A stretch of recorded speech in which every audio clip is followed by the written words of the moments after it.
ligji për dekriminalizimin. Përsëri ka mbetur peng i vullnetit politik të Edi Ramës. Javët e ardhshme do të jenë vendimtare për të parë nëse ky ligj do të zbatohet në gërm, ndërkohë që për zbatimin e shpirtit të ligjit nuk ka asnjë shans, sepse Edi Rama i ka marrë të kriminalët dhe i ka transferuar si koordinator në Partinë Socialiste. Po i përdor aktualisht për të fituar referendumin e tij brenda partisë dhe ka ndërmend t'i përdor sigurisht edhe për zgjedhjet e ardhshme parlamentare. Për çështjen e zbatimit të vendimit të gjykatës kushtetuese, e shikoni që është një recidivist, sepse ka një vendim gjykatës kushtetuese i cili detyron parlamentin që të zbatojë kushtetutën dhe të dërgojë për gjykim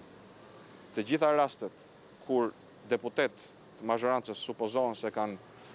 shkelur kushtetutën duke marrë përfituar fonde apo pasuri publike, siç ishte rasti Kokdhima, që u desh një vit betejë për ta çuar, apo siç janë rastet e Sulit dhe Valentina Leskajt, ku mazhoranca refuzon zbatimin e vendimit të gjykatës kushtetuese, pra përsëri e ka sjellë shtetin ligjor në vdekje klinike. Së treti çështja e komisioneve hetimore,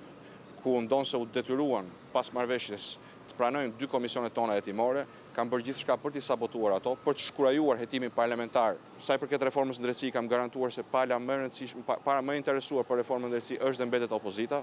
dhe se ata që i tremben reformës në drejtësi janë ata që duhet japin llogari për miliarda euro të zhvatura qytetarëve shqiptar dhe për lidhjet e tyre me krimin